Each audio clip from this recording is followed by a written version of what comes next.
जनतेचा अधिकार मत जाणीव हक्काची या न्यूज चॅनलमध्ये आपले स्वागत आहे। बहुजन पॅंथर सेनेचा चौथा वर्धापन दिन सांगलीत उत्साहात संपन्न।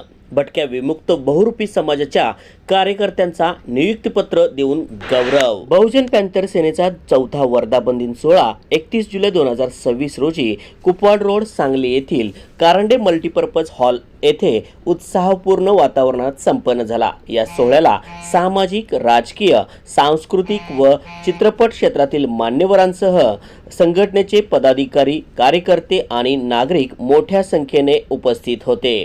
कार्यक्रमाची सुरुवात तथागत गौतम बुद्ध, भारतरत्न डॉक्टर बाबासाहेब आंबेडकर, छत्रपती शिवाजी महाराज, माता रमाई आणि माता जिजाऊ यांच्या प्रतिमांना पुष्पहार अर्पण करून अभिवादन करण्यात आले। या वर्धापन दिनाचे प्रमुख आकर्षण म्हणजे भटक्या विमुक्त जमातीतील बहुरूपी समाजाच्या सामाजिक कार्यकर्त्यांची बहुजन पॅंथर सेनेत अधिकृत नियुक्ती करण्यात आली। उपस्थित मान्यवरांच्या हस्ते त्यांना नियुक्तीपत्रे प्रदान करण्यात आली। श्रीफळ व पुष्पगुच्छ देत विशेष सत्कारही करण्यात आला। या निर्णयामुळे बहुरूपी समाजाच्या प्रश्नांना संघटनेच्या माध्यमातून प्रभावी व्यासपीठ मिळणार असल्याचा विश्वास त्यांनी व्यक्त केला।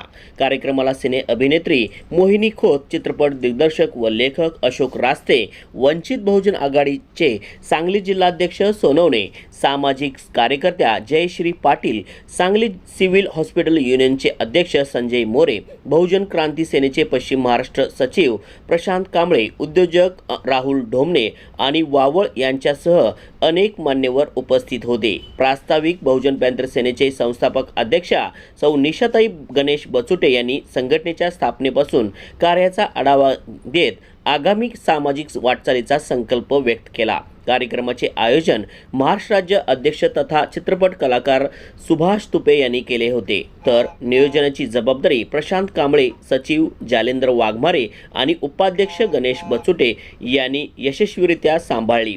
यावेळी विविध जिल्ह्यातून आलेल्या पदाधिकाऱ्यांमध्ये संघटनात्मक बळकटी आणि आगामी उपक्रम आणि सामाजिक प्रश्नावर सविस्तर चर्चा झाली। उपस्थित मान्यवरांनी आपल्या भाषणातून बहुजन पॅंथर सेनेच्या कार्याचे कौतुक करत भावी वाटचालीस शुभेच्छा दिल्या। कार्यक्रमाच्या शेवटी संस्थापक अध्यक्षा सौ निशाताई गणेश बचुटे यांनी उपस्थितांचे आभार मानले। त्यानंतर सर्वांसाठी आयोजित अल्पोपहाराने कार्यक्रमाची सांगता झाली। न्यूज चॅनल नेटवर्कसह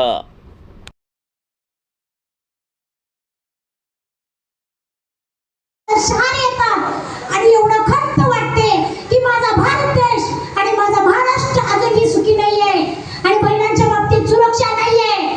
देवेंद्र फडणवीस साहेब, फक्त माझ्या महाराष्ट्रातील भगिनी सुरक्षित ठेवा आणि त्यानंतर महिलांना लाडकी बहीण म्हणून उपदेश द्या, एवढंच सांगते। आणि माझ्या लाडक्या बहिणींना एक उपदेश देते, तुमच्या मुलींकडे मोबाईल देण्यापेक्षा, तिला ब्युटी पार्लरला पाठवण्यापेक्षा आपल्या मुलींना कराटे, तायक्वांदो आणि मुलींसाठी छत्रपती शासन कायदा करावा, एवढा महाराष्ट्र शासनाला मी सांगते। आणि देवेंद्र फडणवीस साहेबांना जर आपल्या भारत देशातल्या महिला सुरक्षित ठेवता येत नसतील तर छत्रपती शासन लागू करावं, एवढं बोलते, थांबते। जय हिंद, जय महाराष्ट्र। माझ्या महिलांनी वेळ काढून माझ्या कार्यक्रमाला उपस्थिती दिली त्याबद्दल बहुजन पॅंथर सेनेतील सर्व पदाधिकाऱ्यांचे, आमच्या ताईंचे, वंचित बहुजन आघाडीचे सोनवणे साहेब यांनी पण आमच्या एका शब्दाला हाक दिली। ज्या वेळेला काम करते ना त्यावेळेला तिच्यावरती टीका टिप्पणी बऱ्याचशाच गोष्टी होत राहतात। महिला बाहेर पडले म्हणजे बऱ्याचशाच गोष्टी होत राहतात, पण त्याला कारणीभूत पण आपण महिलाच आहोत। कारण आत्ता सध्याचं जे सोशल मीडियाचं माध्यम झालेलं आहे, सोशल मीडियाच्या माध्यमातून आपण मोबाईलच्या आहारी गेलेलो आहोत। मगाचपासून कार्यक्रम चालू आहे, सगळ्यांचे मोबाईल चालू आहे।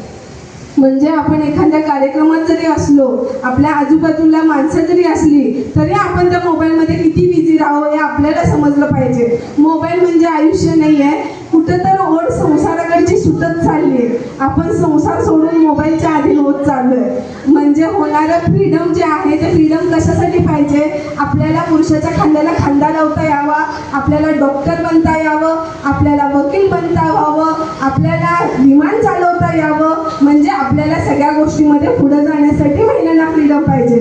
पण आता फ्रीडम कशात मागतात महिला? नवऱ्याने जरा काही केलं की त्याला पोलीसचा हिसका दाखवायचा, चल तुला दाखवते।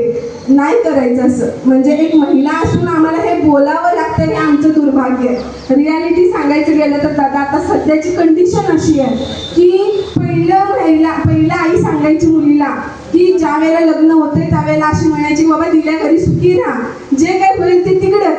पण आता तसं नाही आहे. आता लग्न झालं की आई सांगते बघ 5 दिवस कसं होते, नाही तर 6व्या दिवशी त्याला पोलीसचा हिसका दाखवू. तर असं नका सांगू. 100% अन्याय होते ना, त्यासाठी इथं निशाताई बसल्यात, आम्ही बसलोय, दादा बसल्यात, हे दादा बसल्यात, असंख्य लोक आहेत त्यासाठी आवाज उठवण्यासाठी. संसार मोडणं म्हणजे पर्याय नाही. जनतेचा अधिकारनामा, जाणीव हक्काची या न्यूज चॅनलमध्ये जनतेच्या हक्काचा आवाज. सत्ता व्यवस्थेचे प्रश्न थेट तुमच्यापर्यंत.